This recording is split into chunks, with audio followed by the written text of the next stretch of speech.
We're going to be hearing about design that is both infrastructure and human, hence the socio-technical side. Just a few reminders for folks who are online that if you have a question, we're going to go through all of our presentations in a row, and then we'll answer questions at the end. So if you have a question for a particular presenter, you can put their name into the chat with like an @ beforehand, as in @Sean Schaffner, and then a colon, and then ask your question. We love colons here at the Rich Earth Summit. And yeah, so we look forward to getting on. And if you have a question in the live audience, you'll come right up to ask that question at the end. So let's head into our first presentation from Marine Legrand. We've been hearing about and seeing in the chat. Rooted in environmental anthropology, Marine's research focuses on the greening of landscape planning and city making in post-industrial contexts. Within the OCAPI research program, she works on the emergence of new modes of management of human excreta in France and the renewal of knowledge, practices, and imaginaries related to ecological sanitation. Oh, I'm thrilling. She is also interested in an art science approach to body fluids, waste, fermentation, rotting, etc. Marine, you are speaking my language. Are you with us to take the mic and the video? Here we go. Go for it. So I'm going to talk about ecological sanitation from roots to sprouts. Mostly I'm going to talk about roots today. So I'm Marine Legrand. I'm an environmental anthropologist and I work in the OCAPI program in France. When we talk about ecological sanitation, I wanted to put back this figure to tell again that sanitation is a matter of making interactions between the water cycle, human or domestic metabolism, and soil cycles. We have a variety of vocabulary now to talk about this subject. I have to, okay. Now it's become diverse with ecological, resource-oriented, sustainable, circular sanitation. And we talk about devices too. In the north, we mostly talk about toilets, and in the south, the global south, the word latrine is also used. After tonight, maybe you can think about why we use different words for different parts of the world. That's it. And ecological sanitation is a matter of restoring equilibrium or harmony in that different cycles that have been disrupted or destroyed by the way we manage today our poo or pee and our domestic water. So there are two parts in this presentation. The first one is about some roots of the ecological sanitation movement, which I have the habit to call a social movement, but that's an hypothesis for my part to say it's a social movement, and it's a political one and not only a technical one. We're going to talk about that. And then I will open just briefly on the emergence of international networks and initiatives after the 90s. So first, going back to the 70s and looking for some of the roots of the ecological sanitation movement. It's classical to say in France, at least, that dry toilets or compost toilet is something for hippies. And that's something which is told in a depreciative way. But in fact, it's true, because if you look in the writings of the eco-anarchist movement, mostly in its links with experimental architecture in the 70s, you see some of the first documented modern post-World War II experimentation about dry toilets, compost toilet, but also toilets that are used to make energy, methane. Here, for example, you have the street farmhouse in London in '72, put out by the architect Graham Kane. which was a provocation, but because it's in the center of the city, but it's also a technical experimentation and a philosophical one about the place of human and of housing of human habitat in the cosmos and in natural cycles. So here you see one old representation of this linkage between human metabolism, domestic metabolism, and wider metabolism, without figures.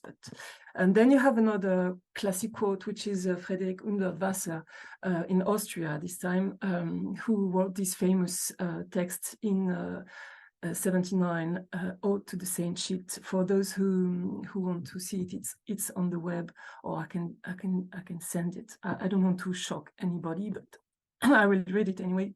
He says, every time we flush the toilet in the belief that we are performing an hygienic act, we are breaking cosmic laws, for it's in truth an unholy act, a sacrilegious gesture. He also says, the smell of humus is the smell of God, the smell of resurrection, and the smell of immortality. And he also says, I didn't wrote that here, cleanliness is sterility and death. So there is here something philosophical too, something provocative too, but Unterwasser was also an architect, and he designed humus toilets. That's the word he used. In his flat in Austria, and he's one historical reference with which has been recognized. Then outside of this these two almost mythological roots, we can say that in the 70s, dry compost toilets were more and more represented in magazines and books about ecological housing. Here it's a French magazine, De Sauvage, meaning the wild one. It's a political ecology magazine, which was quite powerful at that time. Then you have these books like the Complete Books of Self-Sufficiency, which was translated in French. Here you see, for example, that the Thunderbox toilet, which is represented here, is inspired by the experience of John Seymour in Africa, because he worked as an agronomist in Africa for a long period. So there is this idea to translate to the north techniques coming from the south at this period. And from tropical to temperate climates. This is another example in French now, the Autonomous House in 78, who talks about an experimentation which was conducted in the Farallon Institute in California, in USA. It was a scientific experimentation with measurement of the composting process, the way pathogens were reacting, etc., etc. So it was a really complete experimentation about compost toilets in the 70s here. It was also a transcript in this book, The Integral Urban House, that comes back on all the experimentation of the Farallon's Institute.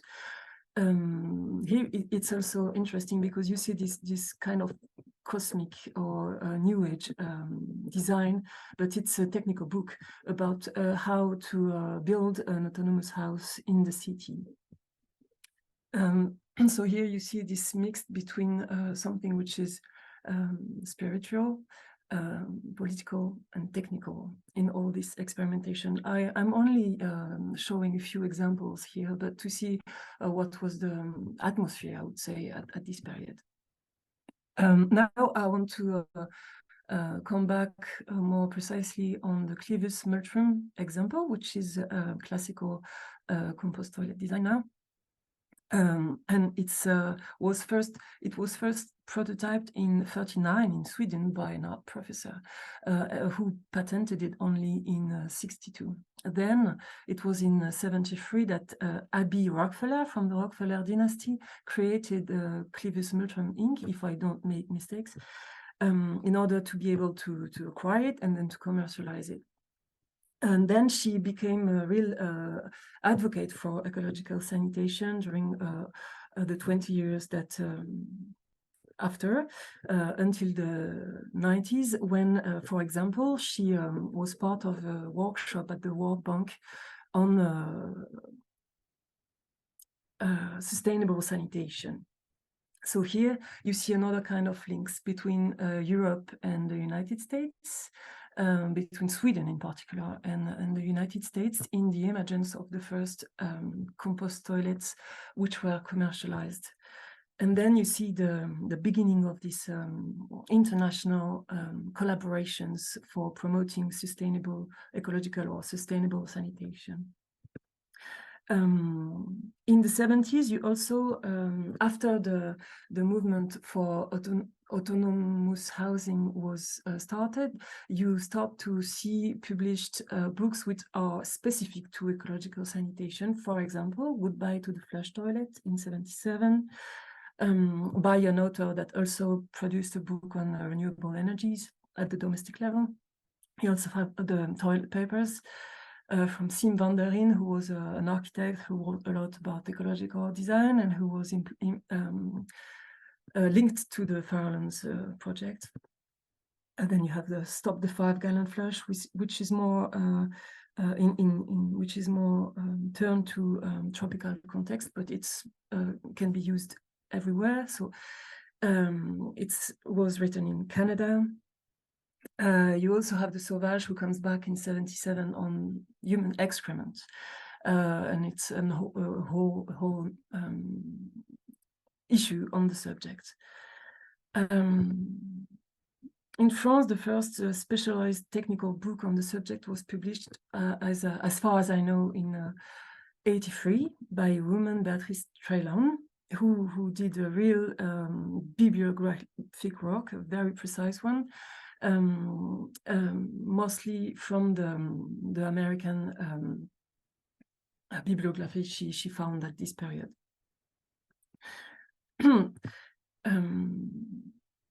So yeah, I will say that before, and then I come back to the first one. So what I wanted to show in this panorama, which was a bibliographic one, is that from the 70s to the 90s, the development of ecological sanitation seems to me to be based on cross-inspiration between two movements, the autonomous housing movement and another one who is turned to promote access to sanitation in the developing world, or the third world, as they said at this time. And then you have a circulation of ideas, of techniques, of models, of patterns between North America and Europe, but also between the global North and the global South, both ways. And I don't know if it's still the case now, and I advocate for more interest for this both ways circulation of ideas.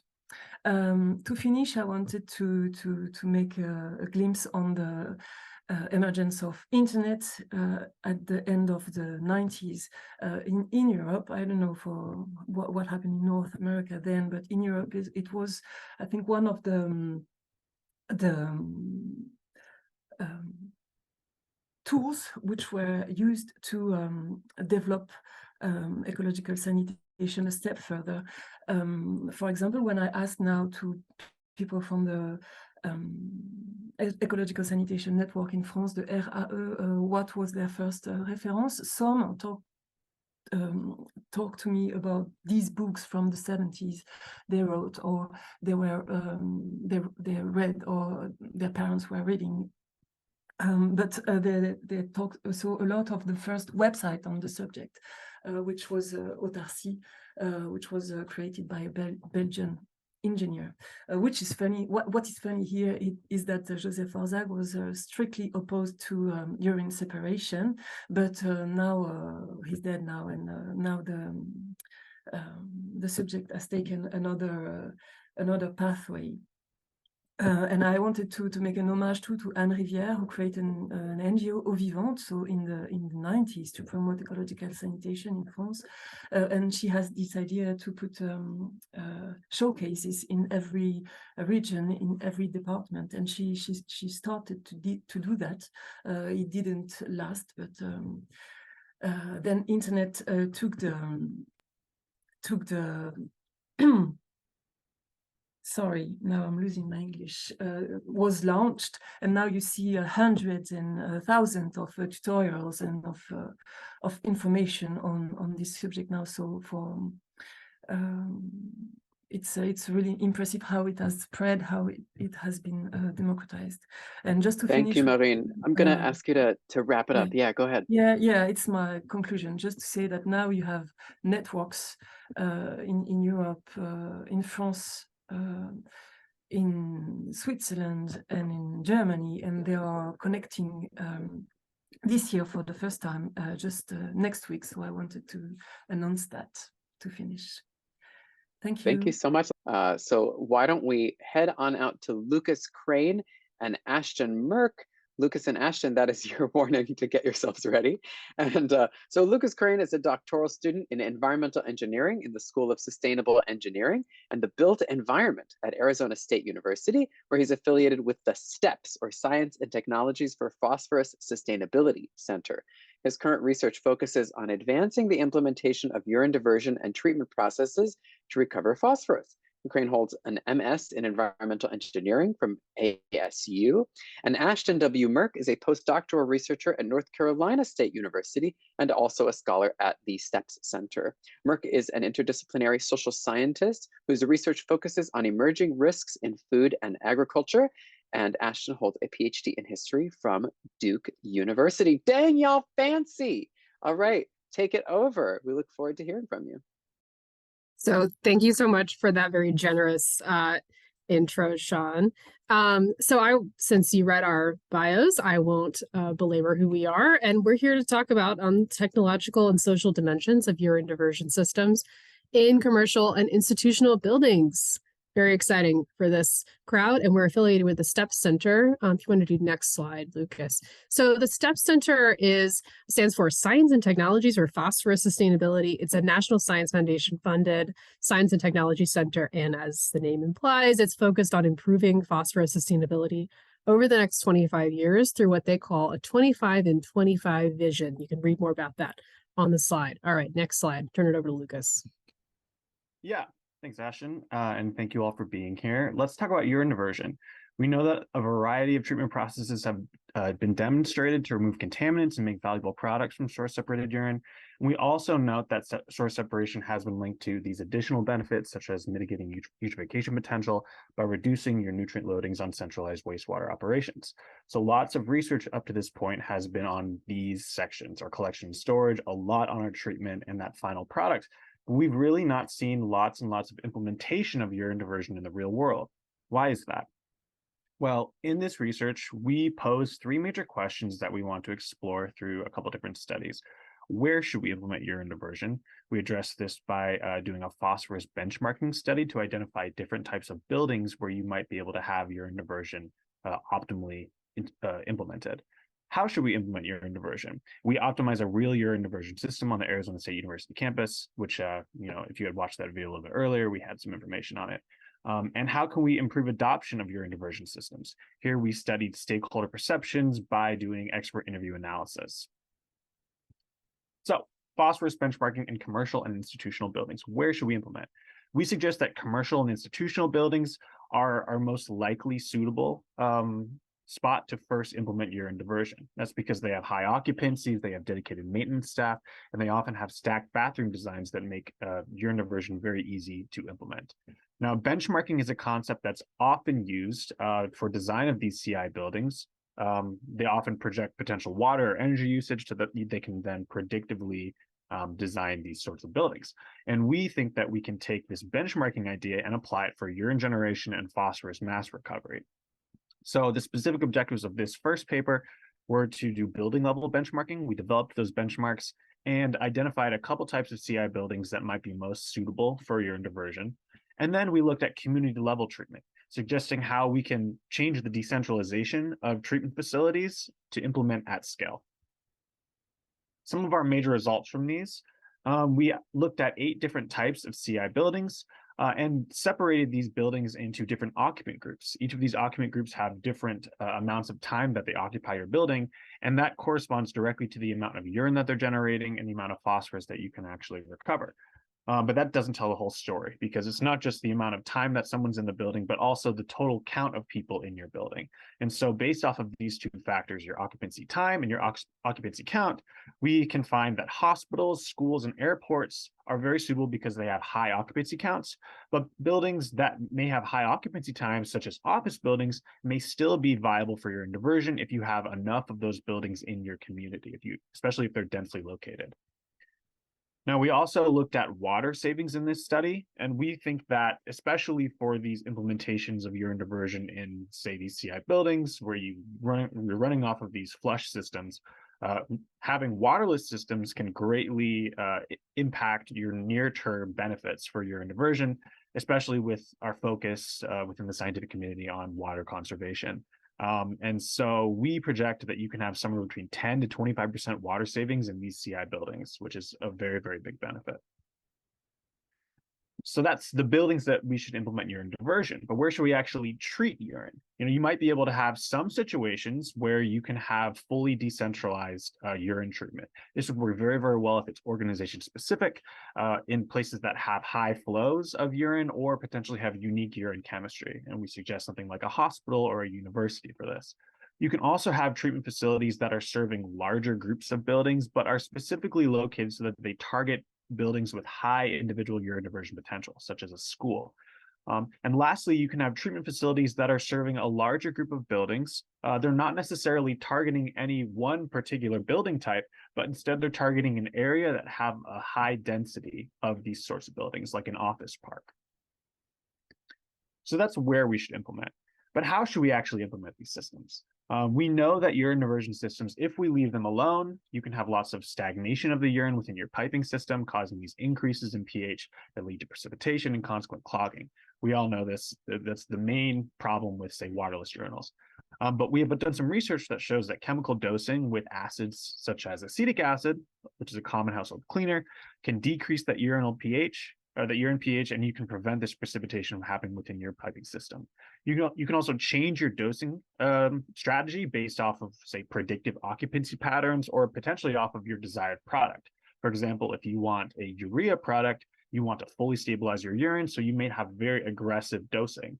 Whereas if you want, say, a phosphate product that's precipitated out, you kind of want higher pH values later on in the process, so you can have less aggressive dosing. So our specific objectives for this study were to monitor a non-dose system and then optimize the acid dosing within that system so that you can eventually have phosphorus precipitation after storage, but not have any of that phosphorus precipitation occurring within your wastewater piping. So if you had watched that video earlier, you'll know that we have this multi-story institutional building on the Arizona State University campus.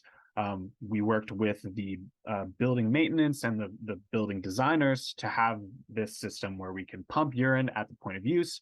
All of the urinals are tied on a singular piping system, and they divert to this storage tank where we can collect, monitor, and treat the urine. So some of the major results here, the far left and the middle columns are the pH and the phosphate, where we had no dosing over the course of about a 3-week long experiment. And what we saw was that when we didn't have dosing, there are some differences that occur when you have different occupancy patterns, but in general, no dosing causes your pH to rise significantly. And that pH rise causes lots of phosphorus to precipitate within the wastewater piping, which is why we're having such low concentrations of phosphate in the dissolved urine. But when we had a dosing scheme, as seen on the far right, not only were we able to keep the pH low for that first week, but we had aggressive enough dosing that we actually were able to dissolve some of the precipitated phosphorus scaling within the piping system, as seen by that very, very high peak at the beginning and the bottom right. With this dissolution of that phosphorus within the system, we were actually able to open up some of the blockages within the piping, and that basically allowed for the storage tank to fill within a week. So once you hit this 1-week period, your tank is full, but your pH has not reached about 9. And so then you can then take that urine within the tank and go treat it for phosphorus. And you're basically able to optimize this system for your phosphorus precipitation. So Lucas just talked quite a lot about implementation, or kind of that technical process of installation and using an innovation like urine-diversion. And I'm going to take us back a few steps to talk about diffusion, or the process by which an innovation gets communicated through a social system. So we're using Rogers' definition from 1962, and adoption, or that's the kind of what we think of as a choice to implement a given innovation. So diffusion and adoption emphasize these social and human elements of how these innovations get used, who uses them, and why. And so to get at these social and human elements, I talked to some humans, specifically stakeholders who are involved in leadership and decision-making roles at Arizona State University, where Lucas and Dr. Boyer's urine diversion project is currently in operation. And I found out some very interesting things. Next slide. So this is really just a few example quotes from these interviews, just to give you a sense of the breadth and the depth of topics that we got into. The interviews were confidential, so the codes are our internal codes to identify a given interviewee. Happy to talk about these quotes and the overall process in the Q&A. And I have to admit, I was surprised by the number of people who are willing to get on Zoom and talk to me about urine. Maybe that wouldn't surprise this group, but it does speak to the potential interest and likelihood of future collaborations and conversations with these stakeholders. More importantly, these interviews revealed some common barriers to further adoption and implementation, which were very useful for this project, and I think could be useful for this community more generally. And that's summarized on the next slide. Next slide. Again, happy to talk more about this in the chat and Q&A. I know we're getting close to 10 minutes, but this is kind of a summary of the key themes that emerged from the qualitative analysis of the interview transcripts. I think these larger categories will not be surprising to anyone at the summit, but what I think is especially important here is how stakeholders emphasize the need to make a different, or perhaps more compelling, economic case for urine diversion. I think that might be surprising, because I think most of us understand there is an economic case, but I think this might be especially important in the commercial and institutional space. And these interviews also help shed light on how not just public standards, but also private regulatory standards and even proprietary guidelines might influence the construction and design of CI buildings. Almost every person we spoke to referred us to this internal construction guidance document used at ASU, which one stakeholder described as it's more important than LEED in terms of its priority for decision-making. And lastly, these interviews confirmed what Lucas was experiencing in the field and working on this project, which is that facility staff are really critical stakeholders for this process because of their central role in maintaining and keeping up this system. All right, last slide. Yeah, so major findings and considerations for future work. Where should we implement urine diversion? We suggest these CI buildings and looking at treatment facilities that are a little bit more decentralized, but potentially not fully decentralized. How should we implement urine diversion? We suggest acid dosing at the point of use to mitigate this precipitation within piping systems, but using control logics to selectively change your dosing based off of predictive patterns or desired products. Ultimately, lots of this work requires interfacing regularly with stakeholders, and that's what we think about in that last piece when we improve adoption, using regulatory, economic, and social factors to really improve the systems. Thank you very much. Great, let's give them a round of applause. Amazing. And thank you, Chris, for putting that into the chat. We'll get to those questions at the end. And thank you, presenters, for keeping that at a swift and energetic 10 minutes. I will give our presenters a 1-minute warning if they are not within that, or to keep us within that time frame so we can chug a chew. All right, and now I would like to bring on our next presenter. And I feel like with such a French contingent at our conference this year, which is so cool, I wish I had spent more time on that app to learn better French pronunciation. So I apologize, and Valentin, you can correct everything I'm about to say. But with that, I welcome Valentin Aubois-Liogier, who is a PhD student in design and urban planning at something for which the acronym is CITERES at the University of Tours. His doctoral research aims to study users and stakeholders' experience of ecological sanitation systems, especially urine recycling systems. So tell us what you've learned, Valentin, and welcome. Hi, everyone. So I'm sharing my screen. So yeah, today I will present you the results of the Urocyclus project that I presented last year at the summit. Thank you for the organization of this summit. I'm very thrilled to be here and share these results with you. So results that come from experimentation I carried in a French public university. So I will just set a timer to, yeah, okay. Up. So the original context of this project was at the ENS Paris-Saclay, which is a university in the south region of Paris. It's the same urban area that Fabien told us about this morning. But for a reason that we will see, the context changed, but last year I presented it for this context. So the Urocyclus project is a research project, both a design project and fieldwork studies. The aim of the main aim of this project is to collect and valorize human urine in an establishment open to public. So we choose this kind of establishment, and it's linked to what we just saw in the previous presentation. Very interesting. It's linked to the fact that it presents important volume of urine that we can collect, and also it's a place for transmission of knowledge. And as well, it's linked also, it's related to the building renovation issue that we are facing in France and in the modern countries. The Urocyclus project is a design project, as I said, and it's more specifically a research through design method. It's following a research through design method. So it's basically the study of we try to act and to study the means and the effect of one object. And it's a very participatory method, because we are actively involved in the design and the implementation process. As we'll see, I designed the device to collect the urine. And on the other part, the fieldwork, the aim is to study the user's relationship with the urine collecting device. And the Urocyclus project is bigger than that, but today we will focus on the user's relationship to study the factors of acceptance and reject, and or in a bigger scale, the social relationship with urine, toilets, and sustainable innovation. Oops, I missed the N.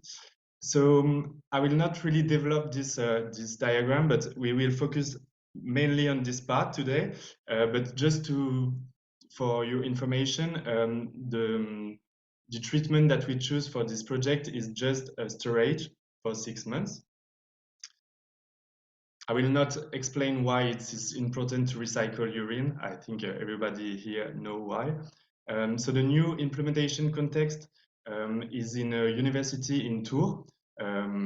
So it's kind of the same users, student users mainly. It's the bigger building for this university with 8,000 students. And the urinals, the prototypes that we will see, are implemented in 2 water closets. So about the design, so here we see the photo of the dry all-gender urinal to collect the human urine. So it's the first prototype that we made. It's made in inox, bent and rolled.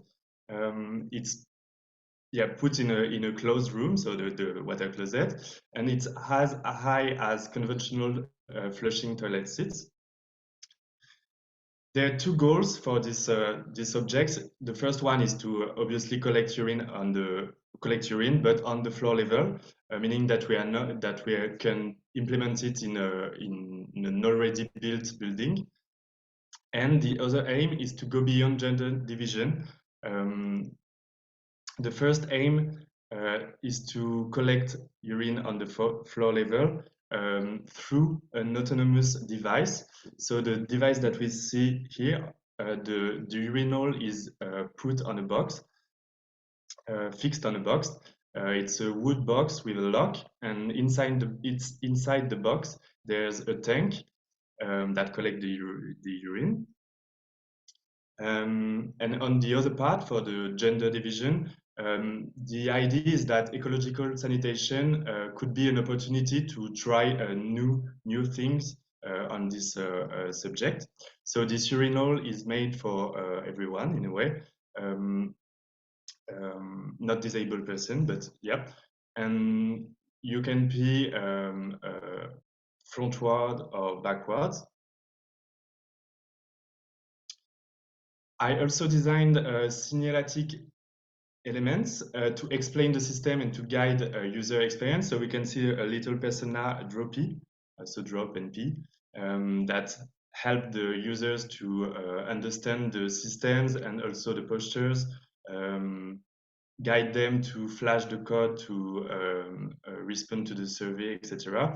And with the idea that little knowledge about sanitation and ecological sanitation, urine recycling could increase acceptance. The fieldwork method, I will go very quickly on that because I will publish a paper more detailed about all the project. So it's mainly qualitative, observation, micro-interviews, survey, and research through design, as I said, observation incognito and participant. So I was the cleaner of these toilets too. On the social aspect, the idea is to for a long time, 2 decades now, we are saying that social aspects are important in ecological sanitation, but we are not really qualifying and studying these factors. I mean, we are studying them, but not in a closed way. So it's another part of my PhD to do that. And today I will try to focus on the factors of acceptance and reject. And for a brief definition, acceptability would come before acceptance and reject. And studying these factors could help to qualify and study the cultural and societal aspects underneath. And yeah, I will go quickly because we don't have very much time. So with previous results with the survey, we find that we had high quality, acceptability of use. So that the first use seemed to be crucial to the sustainability of the system. And for this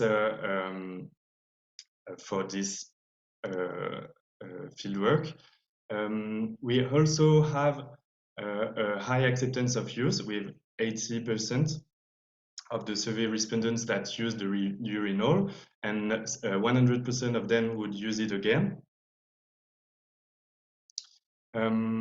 The main reason of acceptance were the ecological benefits expressed by the respondents. And for some users, it was seen as easier or as easy to use, sometimes cleaner. So here we see the main motivation of use are to save water and recycle human urine. So yeah, the recycle of human urine is an important drive for the users, was an important drive for the users. And for the reasons of reject, we find that it sometimes breaks the daily habit issue. So it could be related to comfort. And also it was linked to other issue, but that could be linked to a design issue. There were leaks at the beginning, and also fear of use. So there were different reasons to recommend the use of this urinal, and we must nuance these acceptance results because there's still a gender difference for habits and posture, and also a sensitivity issue that we didn't move past. We also found that the sanitation system is not well known at all. Majority did not know about the sanitation system in France. Very few could explain the current sanitation system to someone else. And just a few, but some, already heard about ecological sanitation. And we found, yes, that little knowledge was increasing a bit of the acceptability, but not that much. And that little knowledge didn't increase the will to invite others to use the device. So We also tried to find if there was a shift in body and urine perception. So after one use, nothing really changed, but urine was seen as valuable for some. Nothing was expressed about the X-rating related to larger systems. And about the fear of use, we think that it's an important thing finding because it was an element that came frequently in the survey and during the micro-interviews. And when this fear is overcome by the first use, it could be accepted. So how to lead to the first use to overcome the fear. Also collective loss that were observed during the observation process shown that there is a persistency of taboo around human excreta. Sorry. I know that I'm a little short, but I'm going quickly to finish. So the limits of the result is that we need now to go beyond the temporary system. Also that the results are depending on the device used. So the degree of usualness could really orientate acceptance and reject. For discussion, I was about to talk about sensitivity aspects. Also, if menstrual blood should be included. And maybe at the end, should we move beyond urinals, especially in school context, because it can cause some social disturbance and bullying, etc. So yeah, I will finish on this slide, and yeah, thank you for listening. Amazing. Let's give Valentin a round of applause. Wow. Wow. So much good stuff. And I have this impulse for myself and maybe those of you who are on Zoom, those of you who are in person, especially, I think this could be very fun. We brought up laughs as a good way to break it. And I know we're also moving quickly because we have so much exciting content to get through. Now, I'm not a main practitioner, but I have a friend who is a laugh yoga enthusiast. And what rare times I have done it, it is quite enjoyable. So just as a transition before our next presentation, to give us all a little break and a little breath, I invite us, I'm happy to lead, to give 10 laughs, 10 ha's in a row. Just see what happens for our general atmosphere. Okay, ready? Here we go. I invite you to turn your mic on if you're on Zoom. Let us hear you. This will be fantastic. Ready? Here we go. Ha.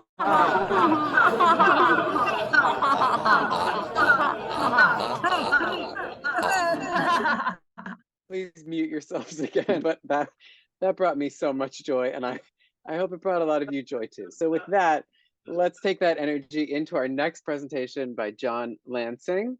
John Lansing is a lead plumbing designer at PAE, a consulting engineering firm in Portland, Oregon. Oh, we've really got these like strongholds of this research, huh?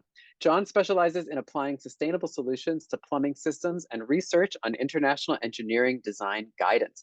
He also serves on the technical committee for the IAPMO Water Efficiency and Sanitation Standard, or the WE Stand, and the ICC 815 standard for sizing water distribution, sanitary, drainage, and vent piping systems.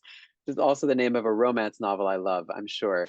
John, take it away. What you got? Thank you so much, Sean. I appreciate that introduction.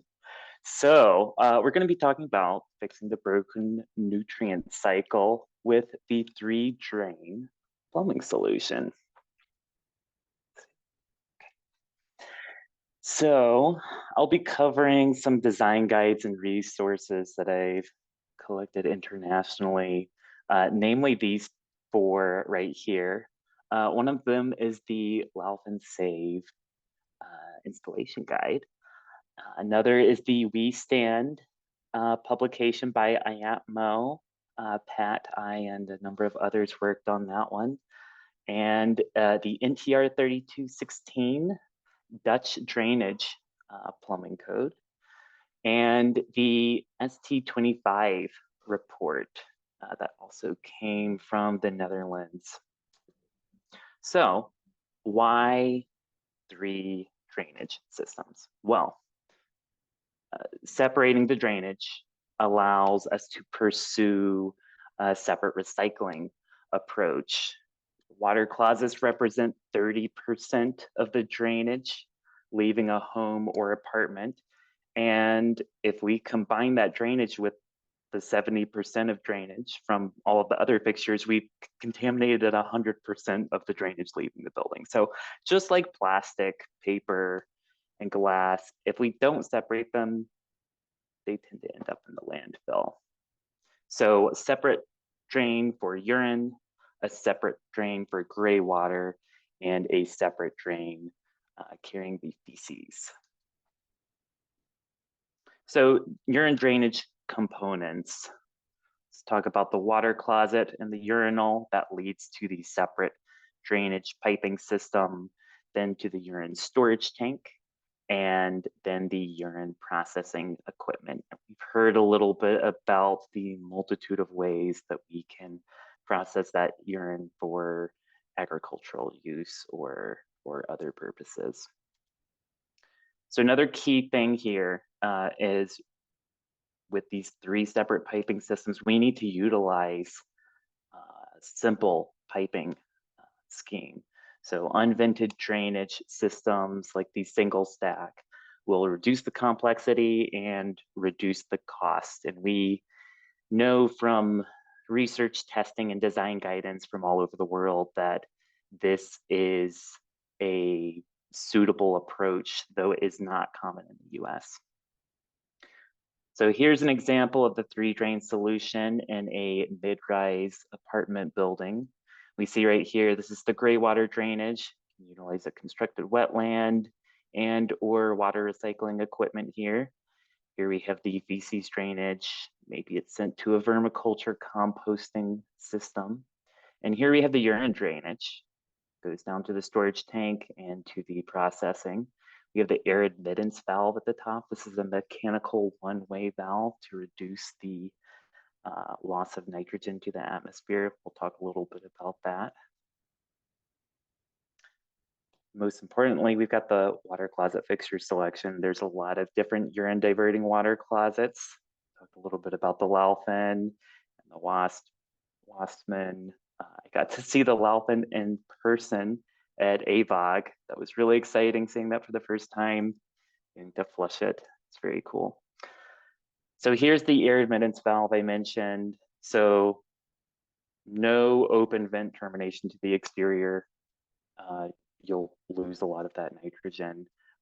These are common at the fixture in some locations, depending on where you are in the world, but this would be on the stack itself. Gradient is another important factor. 2% to 4% is generally what's recommended. Here's an example of 1.6%. Clearly not enough here. If you can't achieve that gradient, a hot water wash down, maybe automatic, should be considered. So for traps, generally 50 millimeters is provided internationally, but the pressure differentials in a dedicated urine drainage system are much less than what you would see in another system. So could we do lower, 25 millimeters, 15 millimeters? Further testings needed to verify that. And also use biodegradable oil just to reduce that urine surface at the top of the water. And waterless traps also help address the issue of stagnant odor conditions. You can see that here. Drain diameter size, this is covered in the WE stand. 1 DFU per water closet or fixture. Other fixtures, you can see right here, up to 8 fixtures on a horizontal drain line. We compare that to the Lansing manual. They recommend a little bit larger sizes. Which one is right? I can't tell you. I think this is a good indication that we need some additional research to take place. There's some really good facilities in different parts of the world, really good ones I've seen in the UK. Some additional funding's needed to do that research though. So cleaning needs to happen weekly on a residential scale, maybe daily commercially, and you want to flush that piping system every 5 years. You can also utilize a diverting valve at each fixture if you want to control whether or not you are donating to the nutrient recovery system. This is just optional. You can even electrify it to make it a simple switch if you find you're changing that a lot. So calculating the urine storage tank, this is covered in the we stand here. This is an equation that's listed here. It's fairly simple. If you have the data, it's easy to plug in there. NTR 3216, this is the Dutch drainage standard. Some additional equations here for calculating that storage volume. It's really a good place to utilize some of that data that Lucas Crane was just sharing. So some of the key takeaways: gradient of 2 to 4% is very important for the horizontal drains. Hot water washdown should be considered if that can't be achieved. One-way vent terminations with air admittance valves. Plastic piping is recommended. A tank overflow, a tank bypass, a tank vent is needed. And cleaning the systems every few years. And the exciting thing is these are already being installed in buildings. We have this in my office, the PAE Living Building. It's a great building to work in. I got to see a few in Europe. This is in Switzerland. And there's more coming, as we all know. Here's La Bistaquette. This is in Geneva. So it's exciting. A lot of stuff is in development. We're going to see a lot more. And I definitely want to tour these when they're completed. Feel free to reach out if you have any questions. Thank you so much, John. Let's give him a round of applause. Woohoo. All right. Wow. So cool. What a well-rounded afternoon we've had so far. And now our penultimate presenter, Haley Joyelle Smith, is in person. So that's a nice change of pace. And she is a recent graduate from the University of Georgia, where she completed a dissertation on the social environmental systems and education pathways toward ecological sanitation. She is now a postdoc in the Biosystems and Agricultural Engineering Department at Michigan State University. Smith has also served on the board of Flush, or Public Hygiene Lets Us Stay Human, for 7 years, also out of Portland, Oregon. Haley, are you ready to take the lead from Brattleboro? Okay, great. Thank you for your patience. I am going to talk to you about a field of risk analysis, which is really different for me, and how we can use a tool of risk analysis to help move us forward in utilizing urine diversion systems. So it's not going to go forward. There we go. So the first thing, I just want to give some gratitude to a program, which is the Quantitative Microbial Risk Analysis Group that's funded by the National Institute for the Health. I am one member of a large team of people who are doing a lot of the analysis and leading it. These are people who specialize in mathematics, virology, and generalizing like modeling. And so another one of our contributors is in Australia, and I'll be teaching you just a little bit about a scenario that we saw earlier in when we were in Australia and we were looking at the tour. This is connected to that project. So our scenario and the hook that got me involved in this project is nutrient recycling in a public park in Brisbane, Australia, and they have big plans. They are looking to have this as a world first demonstration of a circular economy utilizing the nutrients captured and collected on in the public park and then utilized for fertilizing that same public park. But the big question is, how is utilizing this methodology potentially going to cause harm? What will it get people sick? What are the risks? So just to give a definition of risk in this framework is that risk is simply the probability of harm.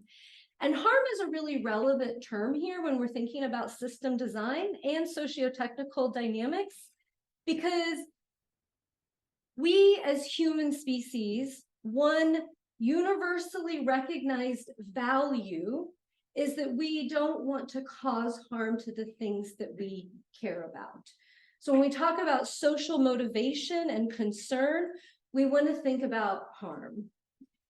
So what risk analysis does is it looks at 3 different parts. There's risk assessment, management, and communication.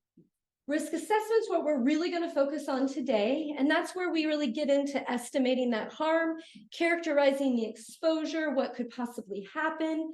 Then a little bit of risk management. So this is the protocols. How do we manage, control, mitigate that risk? Involves the legalities. And then communication. Some of this is to the public officials, and then we might think about communicating differently to community members. Data are critical at conducting this analysis at every single step. So the type of analysis that I'm learning about, and you're going to learn a little bit about today, is quantitative microbial risk analysis, short QMRA.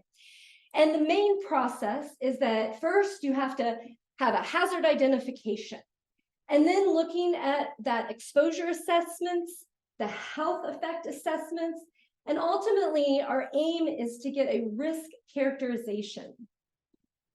We use models to estimate that risk of the level of pathogens. This is relevant to our community because it informs, I guess I'm doing that. It informs regulations on drinking water, so surface water treatment, wastewater, water reuse, so gray water, closed loop systems, industry, food, body care products, agriculture, biosolids, irrigation. This is on a global level. So the WHO uses these here in the United States, EPA, FDA, USDA, all of these different regulatory bodies utilize results from QMRA to make their decisions. So now we're going to go back to our scenario and give a little rundown on hazard identification. Here's the toilets and urinals that they're looking to use. Urine is established as a very low hazard. However, cross-contamination with species is a concern. And when we're going into a risk analysis, we're always looking at how bad could it get? What's the worst case scenario? So if we're identifying the potential of feces being mixed in with the urine, we want to look at what pathogen has the highest level of infectivity, persistence, and prevalence. In our particular scenario, because we're thinking about a park, we're going to look through infectivity through the oral route and children, because children are playing there. And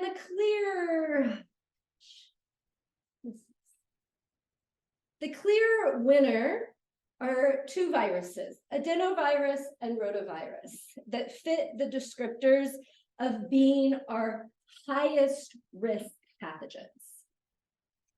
So then we want to establish a really clear problem formation of our worst case scenario, which is what is the risk of adenovirus and rotavirus infection to children, so 5 years or younger, from ingesting soil, from handling fomites, or they were eating it in a public park, fertilized with your urine. Oh my gosh, it's not working. Maybe you could try just using the keyboard arrows. I have. Okay. The other part, as we're moving through this analysis, is to look at the exposure assessment. So you look at the whole system. We're assuming contamination because we're looking at worst case scenario. Then collection, conveyance, treatment through that whole process. Now, those processes, a lot of the health mitigation can be controlled by PPE and professionals who are doing it.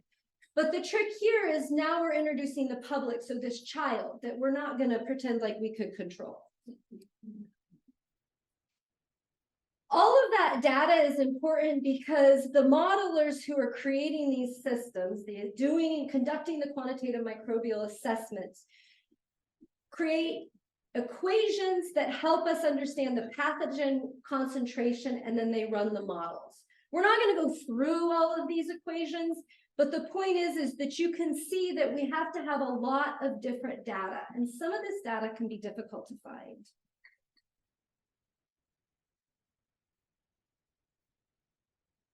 The findings from what the group ran with what information they did have about this scenario shows that the risk of infection for these children for adenovirus changes over time using the basic treatment of just storage. And you can see that over time, that red line there is our threshold, right? So if we can get below that threshold, we're saying that we're at a very, very low risk of infection. And here we see that we're really changing at about 120 days, and then by 150, we're not even, the margin of error isn't even over.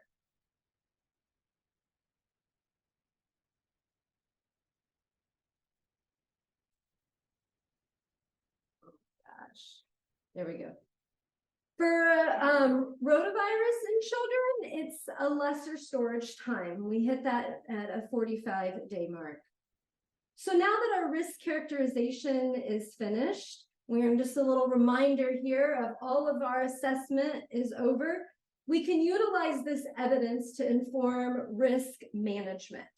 So clearly we're saying that we can reduce risk at the treatment process. And these are our two most hazardous potential threats. And they are no longer a threat if we're just at a basic storage. So this is our lowest threshold of treatment possibilities.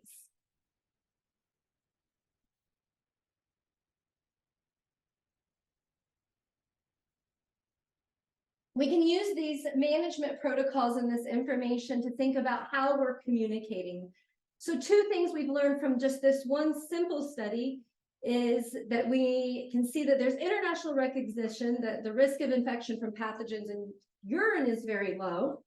We also see evidence that assuming that there is cross-contamination, we can still show that treated urine-derived fertilizer can safely be applied to recreational parks.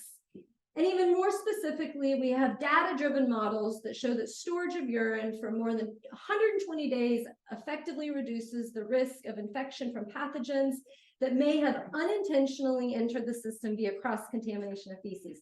That's very technical language, and that's the sort of language that we might use if we're talking to regulators or policymakers. For a brochure and for public communication, it might simply be that our treatment process ensures it is safe for children to play. So on conclusion, our takeaways is that quantitative microbial risk analysis could be beneficial for our community to look at as an adoption of our methods to demonstrate that our systems will determine a low risk of the pathogens.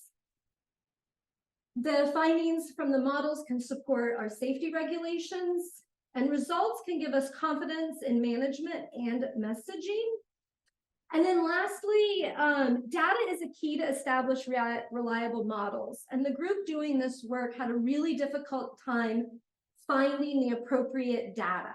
So one of my asks to this community is if you have access to data, for instance, about the concentration of pathogens in a particular population of users, that would be useful.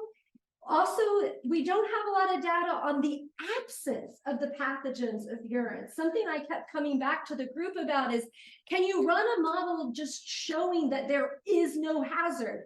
And the answer was no, because no one's collecting data, because they're just assuming that there's no pathogens, so we don't have data to approve essentially a null hypothesis, which would be really good for our community. And lastly, the probability of cross-contamination. So when we're thinking about the design, we might want to think about if someone's stomach is really upset, it might be because they're sick, which means that the increase of a pathogen from cross-contamination could be worse. So thinking about that. And lastly, just a big thank you. Thank you, Haley. Let's hear a big round of applause. Huzzah! We have just a few minutes to chat, and I think we're seeing already in the chat a really robust conversation. First about the techniques of like, I love it, vinegar, coffee, citric acid, etc. And also around the sort of social dynamics of, as Rebecca Nelson put it, you know, what happens outside of the rich earth bubble. And I think part of what was really helpful about what you presented, Marion, is like, we really see what the culture was like in the 70s, and how all of that was moving it forward. I know Rich Earth founders, Kim Nace, co-founder, was heavily influenced in college by the one of those books, the Do Away with the Flush Toilet, that had the toilet and the plants coming out of it. I can't remember the title now. So I think these were major provocations that all helped to move things forward. I'm curious, you know, what changed from the 70s to the 80s that suddenly made all of this fall off. Yes, we've got some other wonderful books like Chelsea Wald's Pipe Dreams that John is handing up. So what changed in the 80s, but more importantly, and using this model of that Joanna Macy references in like the Great Turning, that we are now the future ancestors, right? We're looking back at the 70s and saying, thanks to Joe Jenkins, this happened. Thanks to Sam Vinderen, these things, Hundertwasser, et cetera. Now, as we stand at the precipice of moving forward, what are people going to look back and say, thank goodness that Maureen and Ashton and John did these things, you know, which is another way of saying, like, what's the next provocation that we could be putting out into the world to help move things forward? Since we only have 5 minutes, let's go with that question instead of what happened in the 80s, because I think we all know it's cocaine, it's greed, et cetera. So starting now, what can we do to continue to provoke and stimulate and create the circumstances where a culture of use moves forward? How about we go backwards? Maureen, do you want to take it first, and then we'll go Haley and back to the beginning? Okay, so what provocation can we conduct now? Why not? I think we can go back or revisit these memories and to take them back to the present, because they completely disappeared. And so maybe history, I don't know how you say in English, it doesn't repeat, but it's bigay. So maybe it's the moment to go back to that inheritance. Because for me, the subvertive power of the experimental area is still intact and should remain intact. It's not a resource as another. It links us to the question of death and of our animality. So it's civilizational, and this question is still there.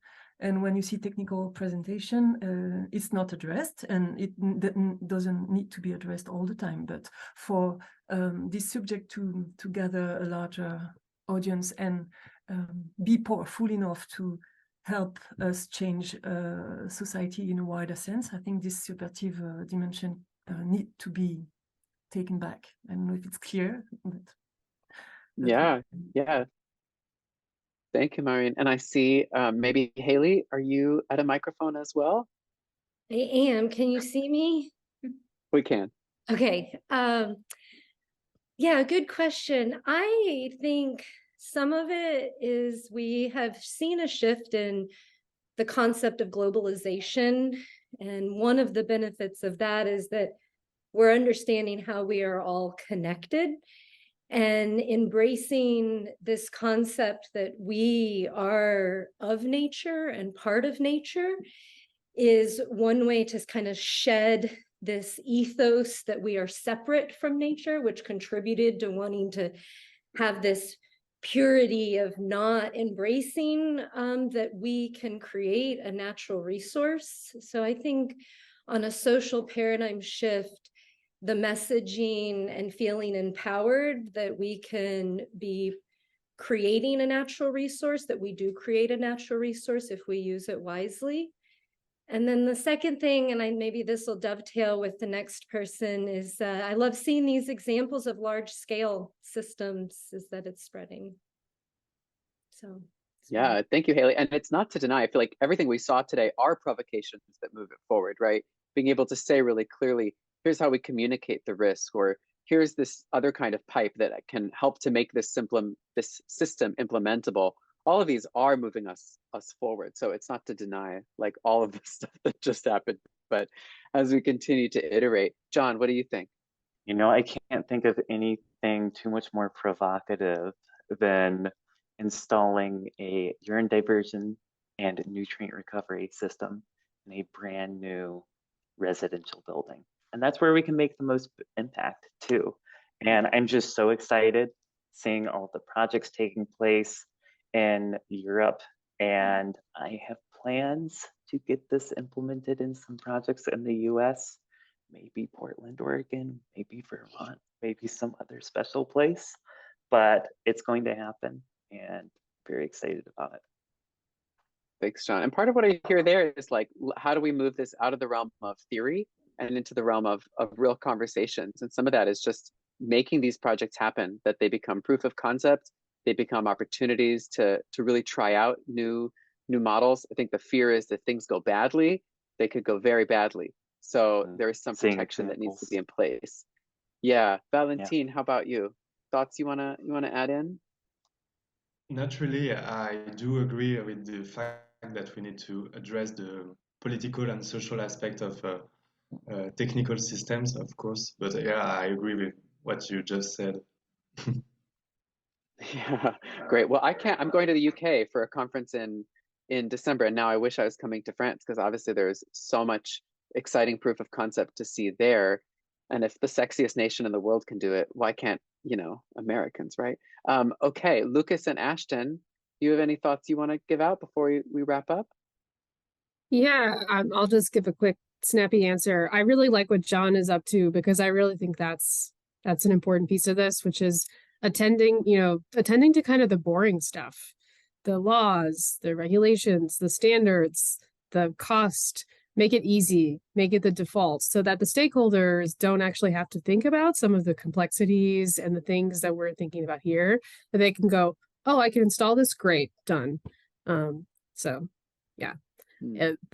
I love the stuff from the 70s, but in some ways it's like our task is to pay attention to some of the stuff that's maybe not as doesn't look as visually interesting, or maybe people think is boring, but makes a huge difference in terms of getting this stuff in buildings. Yeah, thank you, Ashton. Lucas, final thoughts?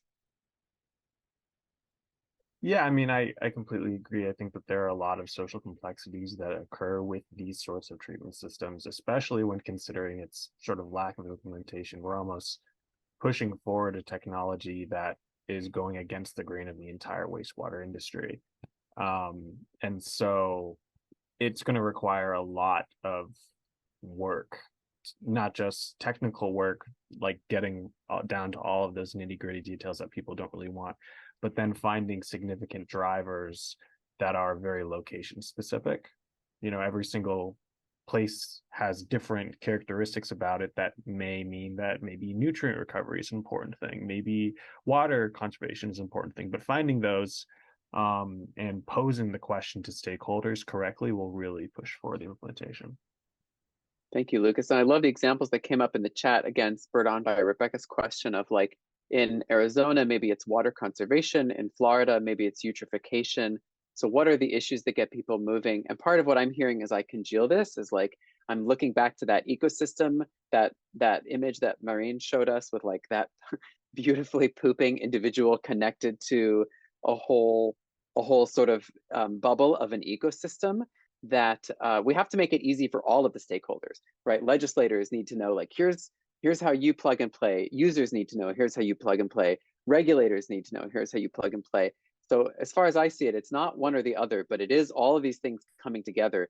We have to have the quality risk assessments. We have to have the infrastructure, the legislation, just like a body, right? We've got a heart that like pumps it, but a mind to envision it, and hands to make it happen.